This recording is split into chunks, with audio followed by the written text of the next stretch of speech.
Tervetuloa Kadessa-portaalin viikkotulkinnan pariin. Mä oon tosi kiitollinen siitä, että teitä on siellä jo yli 100 tilaajaa. Ihan mahtavaa.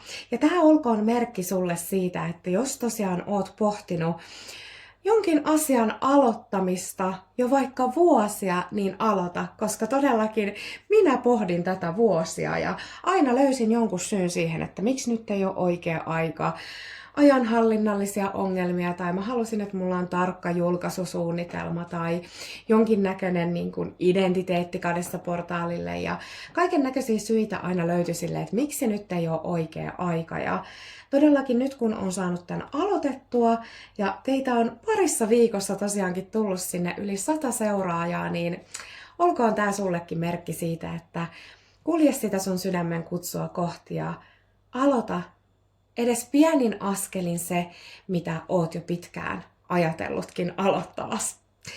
Joo, ja tosiaan muistakaa se, että nämä on kollektiivisia tulkintoja. Multa todellakin voi tilata yksityistulkinnan, jos se kutsuu juuri sua. Se ei ole kaikille, siinä mennään syvälle ja siellä oikeasti pureudutaan siihen sun sielun kutsuhuutoon, kasvun paikkoihin, sydämen ääniin.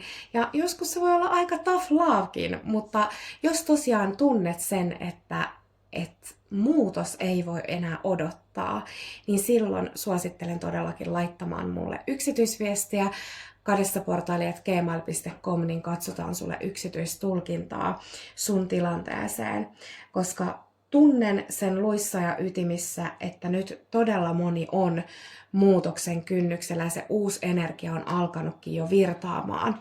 Niin katsotaan tosiaan tälle viikolle, mitä sieltä halutaan meille viestiä. Rakas taivaan Isä, elämän antaja, kaiken luoja.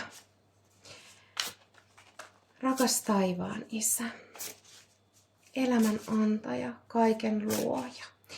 Avaa minut kanavaksi tähän aikaan ja tähän paikkaan, kuulijoideni korkeammaksi parhaaksi. Mitä viestiä halutaan tuoda tähän hetkeen ja tälle viikolle?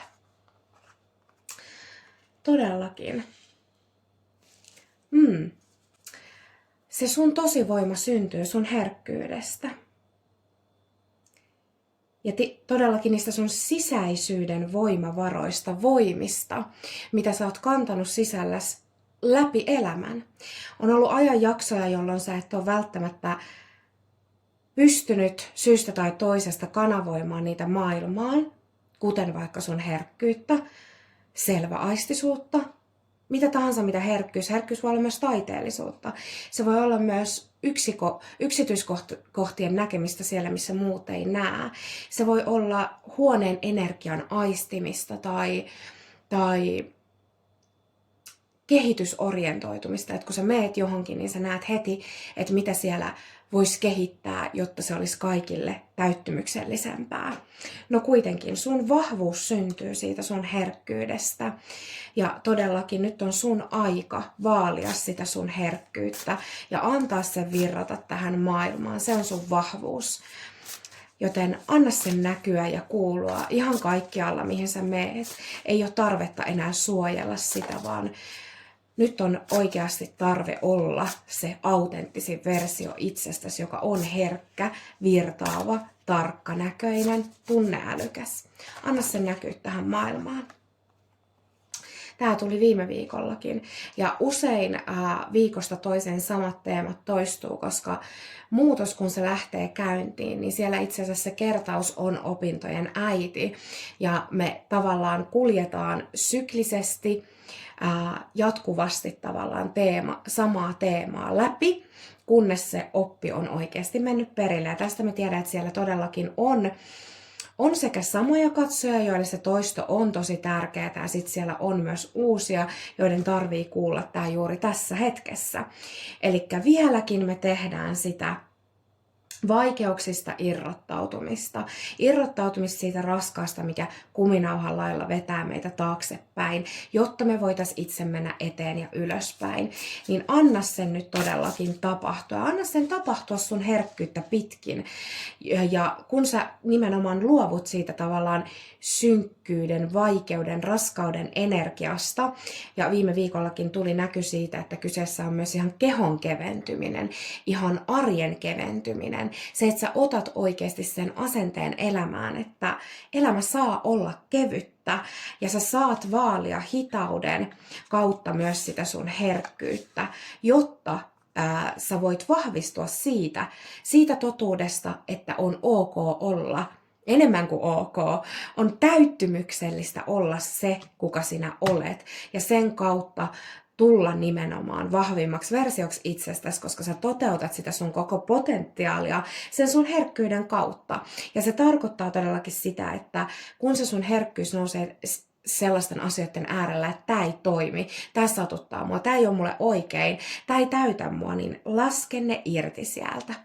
Eli todellakin alat tekemään semmoista ihan tietoista siteiden katkaisua, asioista irti päästämistä ja kaiken sen laskemista pois, mikä sua vetää alaspäin menneeseen, koska nyt todellakin on uuden aika ja sitä rakennetaan vielä. Eli tosiaankin vielä me luomme sitä uutta nahkaa, vielä me pudotetaan niitä sarvia ja vielä me kuoriudutaan. Ja se uusi tulee kevään kynnyksellä todellakin näkyväksi. Joten meillä on tällaista pudottamisen aikaa ja sen aikaa, että me tullaan lähemmäksi sitä meidän herkkyyttä. No täällä myös tulee viestiä eläimistä. Tämä voi joillekin tarkoittaa sitä, että sun oma eläin jollakin tavalla kommunikoi sulle, tai sun on aika hankkia lemmikkieläin, ja sitä kautta jotenkin vahvistaa myös sitä sun omaa herkkyyttä.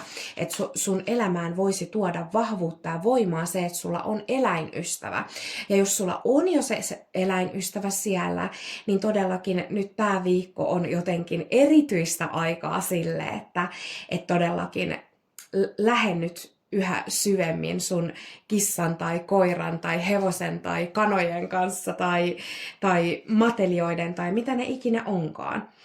Mutta eläimet on ihan mielettömän voimallisia kanavia meille päästä käsiksi siihen meidän herkkyyteen ja todellakin niin kohottaa meidän värähtelytaajuutta. Et senkin takia varmasti tämä eläinkortti tähän tuli. Ja jos olet harkinnut sitä, että olisiko eläinystävä sulle oikea päätös tähän hetkeen, niin täältä tulee vahvistus siihen nyt, että kyllä, todellakin. Ja eläimistähän voi päästä nauttimaan myös muulla tavalla kuin hankkimalla itselle omaa lemmikkiä. Voi olla esimerkiksi eläinten hoitoa tai sitten juurikin eri tavalla myös kanavoida eläinten energiaa menemällä vaan luontoon tai vaikka taiteen kautta löytää, taiteen tai liikunnankin kautta löytää se eläin ikään kuin itsestään. Joo. Ja nyt jotain alkaa todellakin tulemaan pintaan. Totuus kirkastetaan sulle.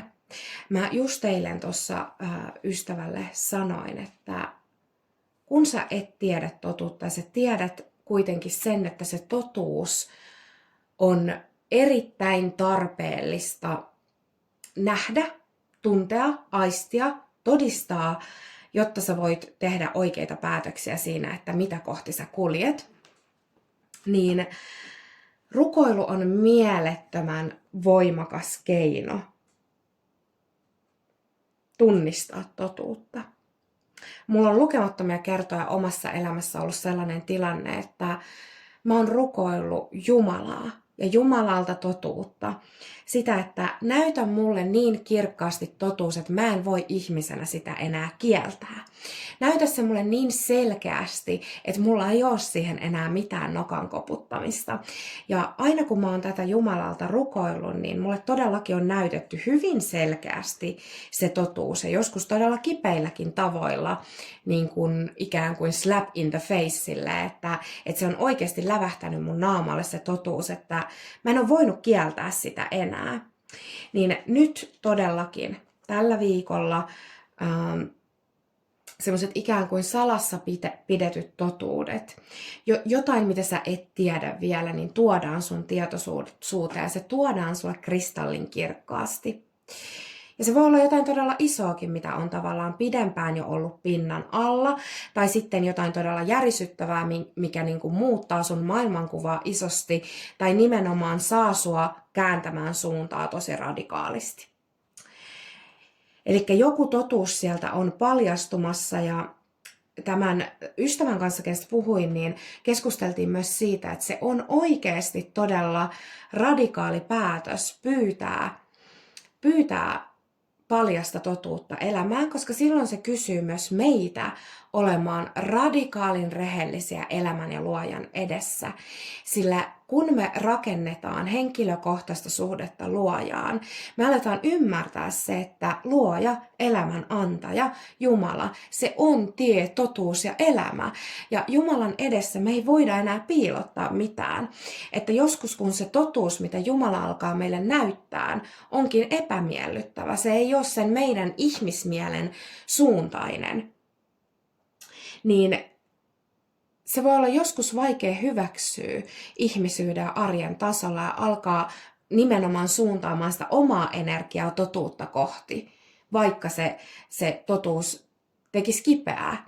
Eli joskus me nimenomaan jäädään roikkumaan ikään kuin valheen energiaan, koska meissä on joku kohta, joka on kiinnittynyt illuusioon, on kiinnittynyt potentiaaliin tai täyttämään jotakin tyhjiötä meissä. Joo. Totuuksia on paljastumassa ja jotain, mikä tulee järisyttämään sun maailmankuvaa ja muuttamaan sun suuntaa.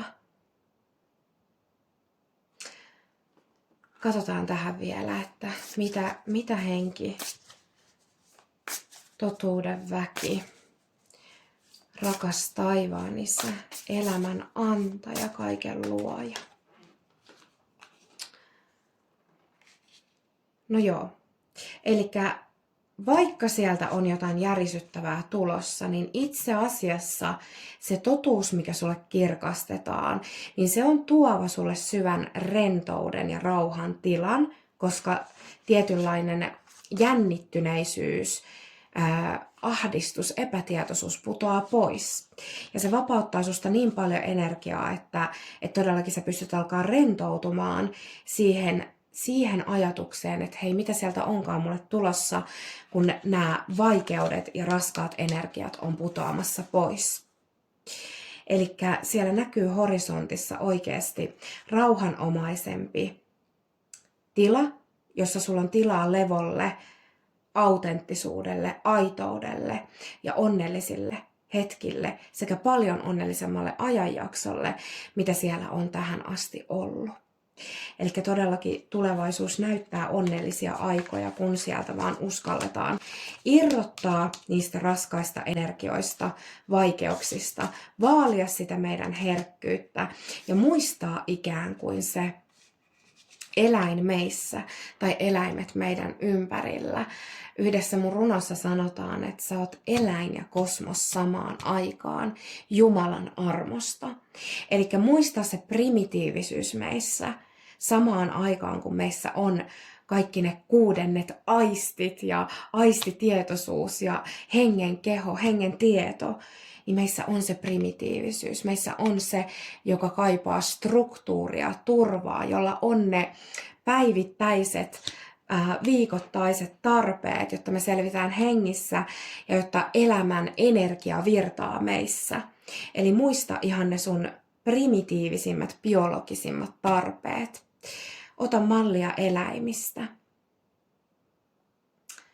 niiden elämän energian perusedellytyksiä on ravinto, lepo, yhteys, yhteys lajitovereihin, yhteys luontoon ja lepo ja palautuminen, lisääntyminen. Mallinna tätä kaikkea sun elämään. Ja joku totuus on sieltä tuleva ilmi. Joku, joka järisyttää sun maailmankuvaa ja suuntaa sun energian ihan konkreettisesti uuteen suuntaan. Ja se on tosiaan vapauttava sun energiaa niin paljon, että sieltä on onnellinen ajanjakso alkamassa, kun sä saat laskeutua siihen autenttisimpaan olomuotoon itsestäsi. Joo. Ja sitten mä haluan ottaa täältä vielä toisesta pakasta muutaman kortin. Katsotaan, mitä sieltä todellakin taikahetkistä meille nousee.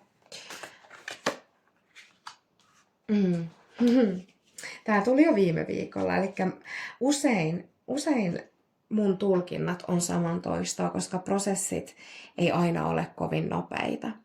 Kun joku muutosprosessi lähtee käyntiin, niin usein se ottaa aikaa kuukaudesta 3 kuukauteen, puoleen vuoteen. Joskus joku prosessi saattaa olla meillä käynnissä jopa vuosia. Joten se, että täältä tulee toistoa, niin se on vaan hyvä asia. Kertaus on opintojen äiti. Eli tosiaan nyt on aika tehdä valintoja. Valintoja siitä, mihin sä suuntaat sun aikaa, sun energiaa, sun huomiota, itseäsi ylipäätään, ihan konkreettisena fyysisenä olentona.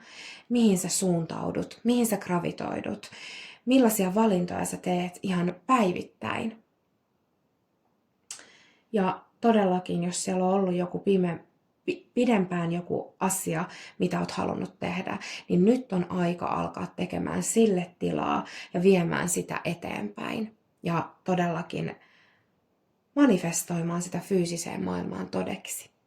Nyt on aika valita. Ja sitten mennään taas aarrearkulle. Nyt voit hiljentää tosiaan volyymiä, koska täältä voi lähteä vähän ikävä ääni, mutta mä nostan täältä symboleita ja tosiaan sieltä tulee viestejä, kirjaimia, jotain, mitä halutaan tähän viikkoon meille kollektiivisesti kertoa.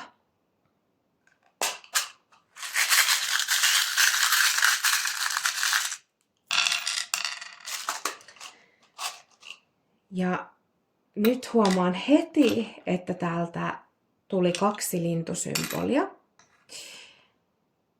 Toinen on kolibri. Ja edelleen tämä kotkanpää, mikä tuli viime viikollakin. Edelleen me toistetaan täällä ja jumpataan samoja asioita. Ja täällä on myös kenkä.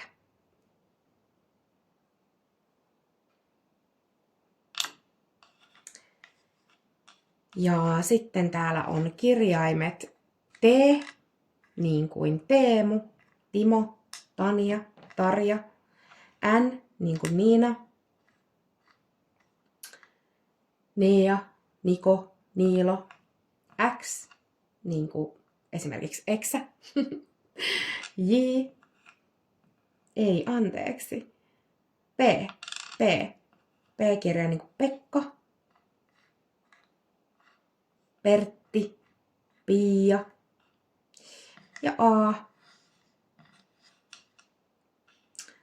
Alina, Aada, Antti. Joo, elikkä nämä kirjaimet täällä, niin ne saattaa tosiaan olla sulle vahvistuksia siitä, että joku ihminen, ketä ajattelee mahdollisesti myös sua, tai sun tarvitsisi tehdä jonkinnäköinen valinta tai päätös, jossa tunnistat näitä nimikirjaimia vaikka itsestäsi tai siitä henkilöstä, joka on mielen päällä. Jollekin nämä saattaa kuvata vaikka jotain projektia, työtä, ihan mitä tahansa. Jos sä tosiaan tunnet, että nämä kirjaimet täällä resonoi sulle, niin ota se merkkinä. Ja ota se nimenomaan merkkinä kuunnella sun omaa intuitiota. Eli T, N, X, P, A. Ja jollekinhan täältä voi myös muodostua jotain niin kuin enemmänkin, vaikka lauseita tai asiayhteyksiä.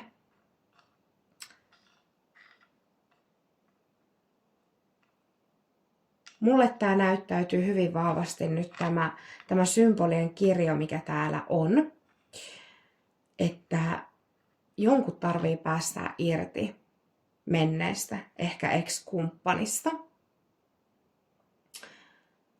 antautua elämälle ihan uudella tavalla, suunnata sitä omaa energiaa elämästä nauttimiseen, suremisen ja kärsimisen sijaan. Antaa ääni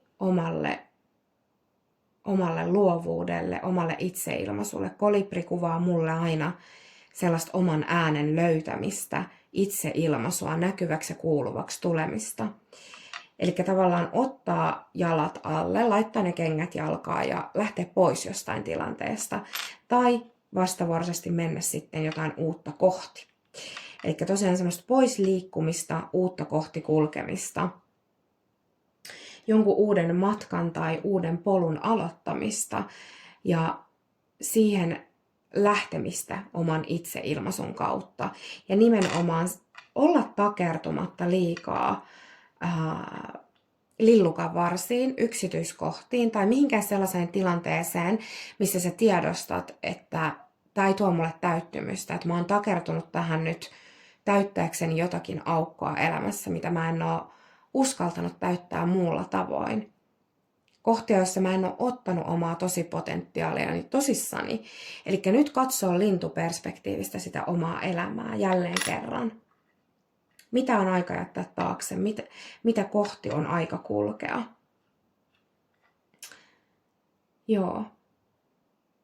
Eli aika paljon täältä tulee taas toistoa, jotakin uutta totta kai. Mutta niin kuin sanoin, niin usein prosessit meillä, ne vaatii kertausta ja ne vaatii toistoa. Ne vaatii sitä, että me pysähdytään niiden äärelle ja todellakin toistetaan. Ollaan läsnä, istutaan niiden asioiden kanssa, hengitetään niiden äärellä. Ja ne ei aina tapahdu nopeasti ne prosessit, niin tämä on myös muistutus siitä, että nyt malttia ja anna itselle sitä aikaa. Aikaa tuntea, aikaa levätä ja todellakin suunnata sitä energiaa uuteen, pois vanhasta, pois vaikeuksista, pois siitä, mikä imee sun elämän energiaa, kuihduttaa tai pienentää sua. Saa sut etäämmälle itsearvostuksesta, itsekunnioituksesta, täyttymyksestä ja kulje sitä kohti. Ja niitä niin kuin primitiivisiä biologisiakin polkuja pitkin, kuten ravinto, lepo, liike, yhteys toisiin ihmisiin, palautuminen, lempi, lämpö. Niitä pitkin todellakin niin uuteen aikaan ja aidoimpaan versioon itsestäsi. Heilurilta voit nyt kysyä kyllä tai ei kysymystä. Muista, että tämä on kollektiivinen vastaus, eli todellakin, jos huomaat, että olet muutoksen keskellä ja kaipaat henkilökohtaista ohjausta, niin laita viestiä kadessaportailijat@gmail.com. Sieltä saat ihan todellakin juuri sulle tarkoitettua vastauksia. Mutta katsotaan kollektiivisesti. Ajattele siellä jotain kysymystä, johon voi vastata kyllä tai ei. Katsotaan, mitä heiluri täältä tuo. Kollektiivinen vastaus meille, kyllä tai ei. Tämä on kyllä. Heiveröinen ja pieni kyllä, mutta se on kyllä. Ja mitä enemmän sä gravitoidut oikeasti itse siihen suuntaan, sanot asialle tai tilanteelle kyllä, niin se voimistuu. Eli maailma on usein meidän sisäisen tilan peili, meidän intention peili.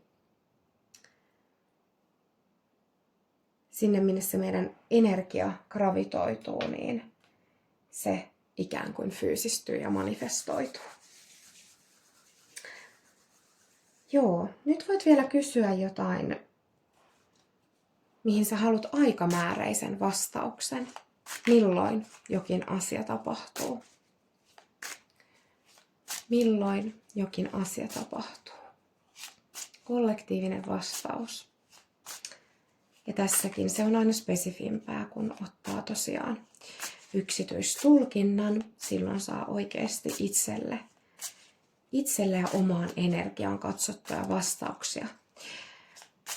Joskus kuitenkin nämä kollektiiviset tulkinnat resonoi äärimmäisen hyvin.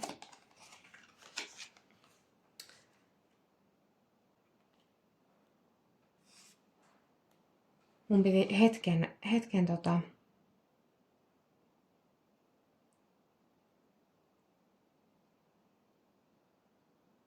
miettiä sitä, että kysykö siellä ihmiset niin kuin jotain, mitä on tapahtunut jo. Et ikään kuin tässä haluttaisiin sanoa, että prosessi on käynnistynyt jo. Se käynnistyi jo viime vuoden puolella. Ja jos näin ei ole, niin sitten se on vuoden päästä tästä. Tämän vuoden loppupuolella. Ja siihen periaatteessa niin kun sopisi myös tämä 26 numero, mikä täällä on. Koska eletään todellakin vuotta 2026. Eli tämä todellakin voi olla loppuvuonna 2026. Tai sitten tämä nimenomaan, sä tunnistat tämän, että kumpi näistä resonoi oikeasti sun tilanteeseen. Että se prosessi käynnistyy jo viime vuoden lopulla ja tulee kokonaiskukoistukseensa vuonna 2026. Joo. Sitten otetaan tuolta vielä viimeistelevä kortti todellakin tälle viikolle. Mitä sieltä henki, rakas luoja, elämän antaja haluaa meille tähän hetkeen antaa? Mulla on täällä parin korttipakan sekoitus ja katsotaan mitä sieltä haluaa tulla. Kyllä ne jaksaa jankuttaa. Olipa mikä pakka tahansa käytössä, niin todellakin nyt päästä irti. Katkon niitä sidoksia haitallisiin elämäntapoihin, sun energiaa syöviin ihmissuhteisiin tai tilanteisiin, työprojekteihin, jotka ei oikeasti tuo sulle täyttymystä, tai mitä se ikinä on. Myöhään valvominen, roskaruoan syöminen, alkoholin juominen, tupakan polttaminen. Se voi olla ihan mitä tahansa sellaista, että sä tiedät, että tästä mun on aika luopua. Niin tää on sun merkki, että luovu siitä. Samalla sä luovut vaikeuksista ja raskaasta energiasta sun elämässä. Ja todellakin haluan kiittää teitä siitä, että siellä on nyt yli 100 tilaajaa ja sen kunniaksi olisi aivan ihanaa tehdä jonkinnäköinen spesiaalivideo. Ja jos sulla on siihen ideaa, niin jätä kommentti tuohon alapuolelle ja kerro millaisen spessuvideon sä haluaisit nähdä. Olisiko se ehkä pick a card-tulkinta rakkauteen? Voisiko se olla pick a card-tulkinta vaurauteen ja työhön? Tai ylipäätään vaikka henkiseen kasvuun? Voisiko se olla ohjattu meditaatiomatka? Tai Q&A-video tai vaikka live-video. Mitä sä toivoisit 100 tilaajan spessuksi? Ihanaa, että olit tämän videon parissa. Toivottavasti täältä löytyi sulle myös resonoivia viestejä ja jotain, mikä tuo lohtua, varmuutta, suuntaa, uskoa, toivoa, vision kirkastamista. Sitä, mitä sä tarvit tässä hetkessä, niin just sulle. Nähdään ensi videon parissa ja kiitos kun oot siellä.